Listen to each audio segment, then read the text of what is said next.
அன்பார்ந்த எனதருமை யூடியூப் நேயர்களுக்கு வணக்கம். இதுவும் ஒரு அற்புதமான பதிவு, அறிவு சார்ந்த பதிவு, பணம் சார்ந்த பதிவு இல்லை. நீங்கள் எல்லாரும் பணம் சார்ந்த பதிவை போட்டால்தான் நிறைய பேர் பார்க்குறீங்க. பணம் முக்கியம் இல்லை, பணம் முக்கியம்தான், ஆனால் அறிவு முக்கியம் என்பது என்னை பொறுத்தவரை அறிவுக்கு தான் நிறைய முக்கியத்துவம். பணம் வரும், அது வராமல் போகாது அப்படிங்கிற நீங்கள் நம்பிக்கையோடு இருந்தீங்கன்னா சேர்த்து கொடுக்கும். நம்பிக்கை இல்லாமல் இருந்தீங்கன்னா ரொம்ப டிப்ரெஷன் ஆவீங்க. அதனால அயலான்னா ஒரு பெண் தன் கணவனை தவிர்த்து பிற ஆண்களுடன் தொடர்பு கொண்டு ஒரு கருவை சுமர்ந்து அதற்கு ஒரிஜினலான கணவர் அப்பாவாக இருக்கிற ஒரு அமைப்பு. அந்த அமைப்பு யாராருக்கெல்லாம் வரும்? ஏன்னா இது கொஞ்சம் தெரிந்து கொள்ள வேண்டிய ஒரு விஷயம். நம்மளுடைய வீட்டில் அந்த மாதிரி நட்சத்திரங்களில் குழந்தைகள் பிறந்திருக்கிறதா, பெண் குழந்தைகள் பிறந்திருக்கிறதுனா நம்ம ஒரு ஜாக்கிரதை உணர்வுக்காக இந்த பதிவை போடுறோம். சில இதுகள்லாம் நம்ம போடும்போது என்ன சொல்லலாம்னா எல்லாமே ருசியாக இருக்கும்னு சொல்லவே முடியாது. அறிவு சார்ந்த விஷயங்கள் ருசியை கொடுக்காது, பொருள் சார்ந்த விஷயங்கள் ருசியை கொடுக்கும். நம்ம திரும்ப திரும்ப படிக்கலாம். அந்த தலைப்புகளை அப்படி கொடுத்துருவாங்க. அது நிறைய வியூவர்ஸ் போகும். நம்மளை பொறுத்தவரை என்ன சொல்லலாம்னா, கல்வியில் அறிவு சார்ந்த விஷயம் மட்டும், பொருளாதாரம் சார்ந்த விஷயம் என்ன சொல்லலாம்னா அடுத்தடுத்து நம்ம போட்டுட்டு தான் இருக்கோம். அப்ப ஒரு மனிதன், ஒரு பெண் அயலான் கருவை சுமந்து அதற்கு இன்சியல் என்று சொல்லக்கூடியது தான் கட்டிய கணவன் இன்சியல் போடக்கூடிய ஒரு அமைப்பு தான்.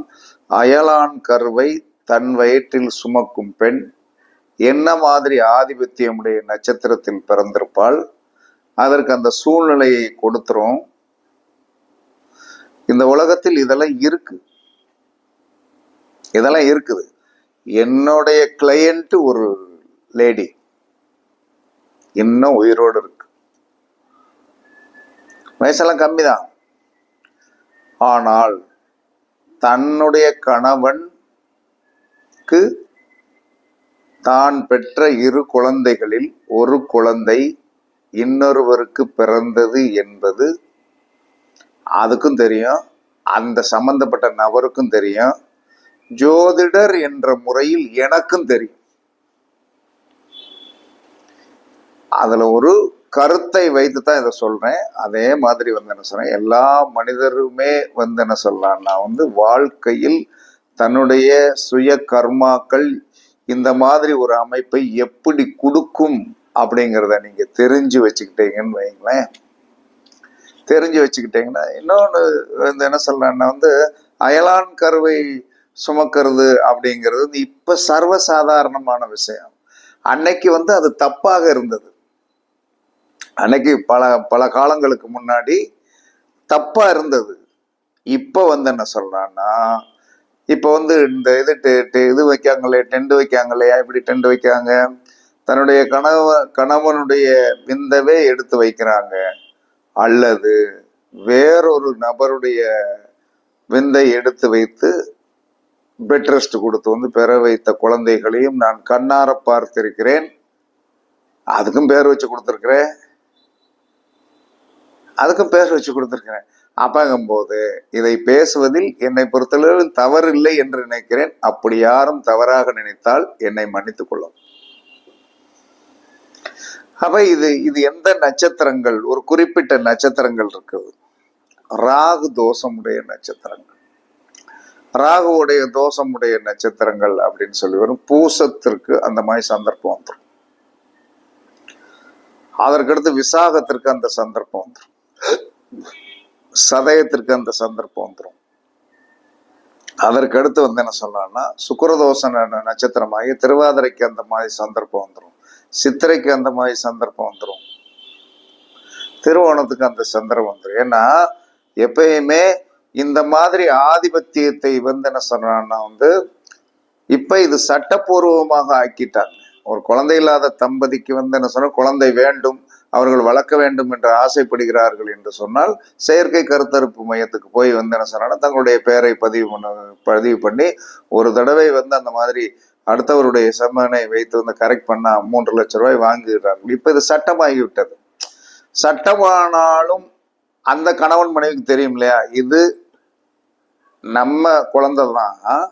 ஆனால் அந்த கருவை கொடுத்தவன், அந்த கருவை கொடுத்த அந்த விந்தணுவை கொடுத்தவன் யார் என்று சொன்னால் இன்னொருவன். ஆனால் யாரோ ஒருத்தன், முகம் தெரியாதவன், முகம் தெரியாது. இதை அந்த சொந்த கணவரே என்ன சொன்னா ஏற்றுக்கொண்டு எல்லாமே செய்யக்கூடிய ஒரு நிலைமை.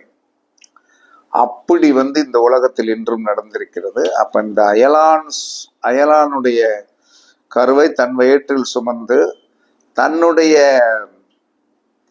கணவருடைய இன்சியலை போட்டு அப்பா அப்படிங்கிற ஒரு சூழ்நிலையை உருவாக்கக்கூடிய ஒரு நட்சத்திரங்கள் என்று சொல்லக்கூடியது. இதுல நான் சொன்ன 6 நட்சத்திரத்துல பூசம், விசாகம், சதயம், பூசம், விசாகம், சதயம். அதற்கு அடுத்து என்ன சொல்லலாம்னா திருவாதிரை, திருவோணம், சித்திரை. இது எல்லாம் என்ன சொன்னா ராகு சார்ந்ததும் சுக்கிரன் சார்ந்ததும். இந்த ராகு சார்ந்தது தான் எப்பயுமே என்ன சொன்னா ஒரு சூழ்நிலையை உருவாக்கக்கூடியது. சுக்கிரனும் ஒரு சூழ்நிலையை உருவாக்கக்கூடியது. இது 2 பேருமே இந்த செக்ஸுவல் லைஃப்ல என்ன சொன்னா ஒரு சூழ்நிலையை உருவாக்கி நமக்கு என்ன சொன்னா ஒரு சந்தர்ப்ப சூழ்நிலையை கொடுத்து அதுல முங்கி குளிக்க வச்சு என்ன சொல்றானா நம்மளை என்ன சொல்றானா அந்த கர்மாவை செமக்க வைக்கக்கூடிய கிரகங்கள் இந்த 2 தான். அப்ப இந்த 2 தான் அப்படின்னு சொல்லி வரும்போது, இதனால் இந்த மாதிரி தவறான உறவில் பிறந்து அதற்கு வேறொரு அப்பாவாக இருந்து வளர்ந்து வருகின்ற குழந்தை சட்டப்பூர்வமாக என்ன சொன்னா அந்த பெண்ணுடைய கணவனே சரி நமக்கு குழந்தை இல்லை, பட் நம்ம இந்த அயலான் கருவை சுமந்து நமக்கு ஒரு குழந்தையை உருவாக்கி விடுவோம் அப்படின்னு சொல்லி 2 பேருமே ஒத்துப்போய் செயல்பட்டாலும் அது என்ன கர்மாக்களை உருவாக்கும், அது என்ன கர்மாக்களை உருவாக்கும், அதற்கு நம்ம தெரிஞ்சு வச்சுக்கிடணும். அந்த கர்மாக்களை என்ன நான் சொல்ல, இப்படி பெறப்பட்ட குழந்தை அந்த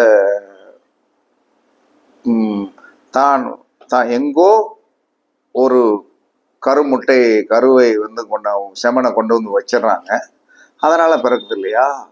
அப்ப இதற்கு டூப்ளிகேட் அப்பா தான். டூப்ளிகேட் அப்பா அப்படின்னு சொல்லக்கூடிய இனிஷியல் கொடுத்தவர் என்ன செய்வார் தெரியுமா, அவரிடம் அந்த குழந்தை சொன்னபடி கேட்காது. வேணா உங்களுக்கு தெரிஞ்ச இடங்களில் நீங்கள் பரிசித்து பாருங்கள். இப்ப அடாப்ஷன் குழந்தை எடுத்திருப்பாங்க, தத்து எடுத்தாலும் இதே நிலைமைதான், தத்து எடுத்தாலும் இதே நிலைமைதான். அதே சமயத்தில் செயற்கை கருவூட்டல் முறையில் பிறந்தாலும் இதே நிலைமைதான். கள்ள உறவில் பிறந்த குழந்தையாக இருந்தாலும் இதே நிலைமைதான். அது இன்சியல் கொடுத்தவனை மதிக்காது. இன்சியல் கொடுத்தவனை என்ன சொன்னா கண்டிப்பாக மதிக்காது, எதிர்க்கும். எதிர்த்து அந்த தகப்பனை வதம் பண்ணும் என்று சாஸ்திரம் சொல்லுகிறது. இது சாஸ்திரம் சொன்னதைத்தான் நான் சொல்லுகிறேனே தவிர இதை எல்லோரும் தெரிந்து வைத்துக் கொள்ளணும்.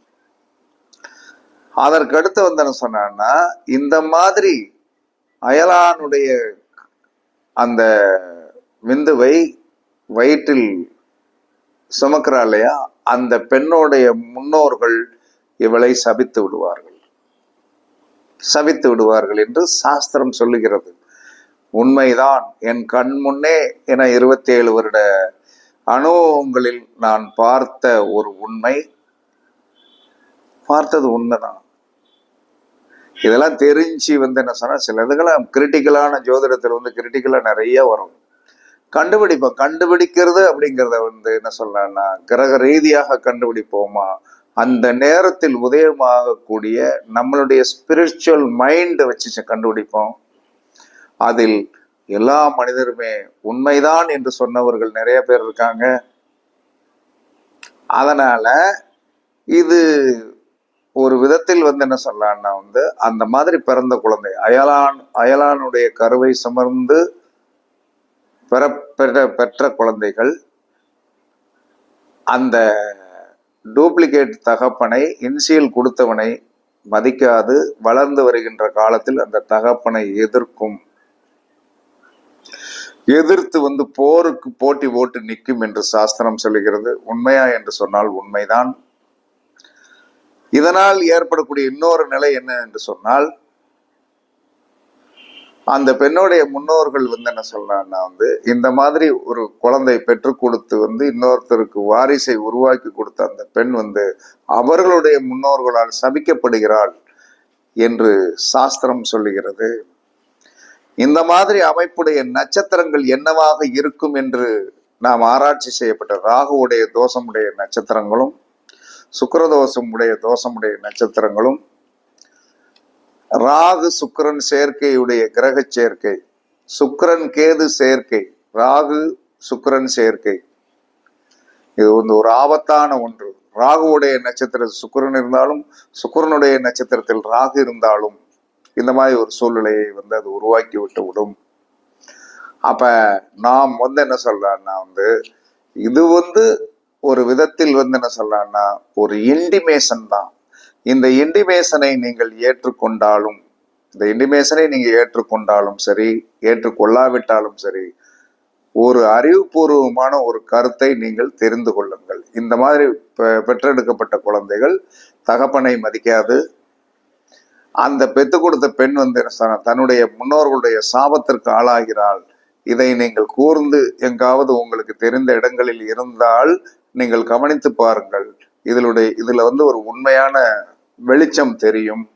கண்டிப்பாக என்ன சொல்லலாம்னா, இது இந்த 6 நட்சத்திரங்கள், சுக்கிரன் கேது சேர்க்கை, சுக்கிரன் ராகு சேர்க்கை, சுக்கிரனுடைய நட்சத்திரத்தில் ராகு, ராகுவுடைய நட்சத்திரத்தில் சுக்கிரன், இதுல செவ்வாய் சம்பந்தப்பட்டு விட்டாலும் தைரியமா இந்த மாதிரி வேலைகள் எல்லாம் செஞ்சிருவாங்க. அதனால என்ன சொல்லலாம்னா, எல்லா மனிதர்களுமே தங்களுடைய குழந்தைகளுடைய ஜாதகத்தில் இந்த மாதிரி இருந்தால் சுக்கிரன் கேது சேர்க்கை, சுக்கிரன் ராகு சேர்க்கை, சுக்கிரனோடு செவ்வாய் சேர்ந்திருக்கிற சேர்க்கை, நம்மளுடைய மகாபாரதத்திலே என்ன சொல்லணும்னா, குந்தி சூரியனை பார்த்து ஆசைப்பட்டு வயிற்றில் கர்ணன் முதல் குழந்தையாக ஜனித்தவன் என்பதை நாம் கேள்விப்பட்டிருக்கிறோம். அதில் புதிதெல்லாம் கிடையாது, இதிகாசத்திலே இருக்கிறது. அப்ப அது எப்ப தெரிஞ்சது? கர்ணன் இறக்கும் போதுதான் தெரிஞ்சது. அப்பத்தான் சகாதேவன் ஜோதிட சக்கரவர்த்தி என்ன சொல்றான்னா, தான் இவ்வளவு பெரிய தன் கூட பிறந்தவர்கள் மொத்தம் எல்லாம் சேர்த்து 6 பேர் என்பதற்கு பதிலாக நாம் 5 பேர் என்று சொல்லிக்கூடி, பஞ்சபாண்டவர்கள் 5 பேர் என்று சொல்லி கொண்டு இருந்து விட்டோமே என்று சொல்லி, ஜோதிடத்தில் அவன் அவ்வளவு அறிவாளியாக இருந்தாலும் யானைக்கு மடிசிருக்கும் என்று சொல்லி அவன் படித்த அத்தனை புத்தகங்களையும் குப்பையில போட்டு என்ன சொல்லலான்னா, மூடுனா அதை தோண்டி மூடிட்டான் அப்படின்னு ஒரு சொல் வழக்கு இன்றும் இருக்கிறது. அதனால நீங்கள் என்ன சொல்லலாம்னா, இதற்கு என்ன தீர்வு அப்படிங்கிறத நம்ம சொல்லிடலாம். நம்ம இது பாதிக்கப்பட்டவர்களுக்கு ஒன்றும் செய்ய முடியாது. இனிமேல் பாதிக்கப்படாமல் இருக்க வேண்டும் என்று சொன்னால், ராகு என்று சொல்லக்கூடிய கிரகத்திற்கு முன்னோர்களுக்கு முறையாக திதி கொடுங்கள். சர்ப்ப கிரகங்கள் இணைந்து 2 பாம்புகள் இணைந்த கிரகங்களுக்கு இணைந்து கோயில்களை நிறைய பிரதிஷ்டை பண்ணியிருக்காங்க. அதற்கு கொஞ்சம் மஞ்சப்பொடி குங்குமம் சேர்த்து போட்டு தலையில போட்டு ஒரு சூடத்தை பொருத்தி விட்டுட்டு வாங்க. நாகர்கோவில் நாகராஜா கோயிலுக்கு போயிட்டு வாங்க. சுக்கிரன் இந்த மாதிரி பாதிக்கப்பட்டிருந்தால் ஸ்ரீரங்கம் ரங்கநாதர் பெருமானை பாருங்க. எப்ப ரங்கநாத பெருமானுடைய தலையில் வந்து என்ன சொல்ல, ஒரு சயனகோலத்தில் இருக்கும்போது 5 தலையுடைய பாம்பு வந்து தலையை வந்து இப்படி கவுந்து பார்த்து காவல் இருக்கும். அந்த மாதிரி சுக்கிரன் இது வந்து ஒரு விதத்தில் சுக்கிர தோஷமுடைய நட்சத்திரம், ராகுவுடைய தோஷமுடைய நட்சத்திரங்களுக்கு இந்த மாதிரி அமைப்புகளை உருவாக்கிறோம். சுக்கிரனுக்கு 1-5-9 ராகு இருந்தாலும், ராகுக்கு 1-5-9 வந்து சுக்கிரன் இருந்தாலும், சுக்கிரன் செவ்வாய் சேர்க்கை பிளஸ் ராகு, இந்த சேர்க்கைகள் ஏதோ ஒரு விதத்தில் ஏற்பட்டு விட்டாலும் இந்த மாதிரி ஒரு சூழ்நிலைகளை உருவாக்கி நமக்கு அந்த மாதிரி ஒரு சூழ்நிலை அமைப்புகளை வந்து கொடுத்து விடும். அதனால இதுல இருந்து தப்பிக்கலாம். தப்பிப்பதற்கு சுக்கிரன் ராகு தோஷத்தை போக்குவதற்கு என்ன சொல்லலாம்னா வந்து 2 சர்ப்பங்கள் இறைந்த பாம்புகளை வழிபாடு பண்ணுவதும், ஸ்ரீரங்கம் ரங்கநாதர் பெருமானை வழிபாடு பண்ணிவிட்டால் இந்த தோஷங்கள் நம்மளுடைய வாழ்க்கையில் நம்மளுடைய அடுத்த சந்ததிகளை காப்பாற்றிக் கொள்ளலாம் என்பது என்னுடைய இது பரீட்சித்து பார்த்த பிறகு உங்களுக்கு சொல்லக்கூடிய தகவல். அதனால் அயலான் கருவை சுமப்பதற்கும், அயலான் கொடுத்த விந்துவில் வைந்து வந்த குழந்தை பெற்றுக் கொள்வதும் ஒரு விதத்தில் சட்டபூர்வமாக ஏற்கப்பட்டிருந்தாலும் அது சாஸ்திர ரீதியாக தவறு என்றும், அதனால் பாதிக்கப்படுவது அந்த குழந்தை வந்து அந்த தகப்பனை எதிர்க்கும் என்றும், அந்த பெண் வந்து என்ன சொல்றான்னா வந்து அயலான் கருவை வந்து சுமந்த காரணத்தினால் அவருடைய முன்னோர்களுடைய சாபத்திற்கு உட்பட்டு ரொம்ப கஷ்டப்படுகின்ற ஒரு நிலைமையை உருவாக்கும் என்றும் சாஸ்திரம் சொல்லுகிறது. பரீட்சித்து பாருங்கள், வெற்றி பெறுங்கள் என்று கூறி உங்களிடமிருந்து விடைபெறுவது சிப்பிப்பாறை ஜோதிடரசு ஆதிரி ஆகவன் ஜெயபாலாஜி. சுகமே சொல்க, சுகமே சொல்க. வாழ்க வளமுடன், வாழ்க வளமுடன். வணக்கம், வணக்கம், வணக்கம்.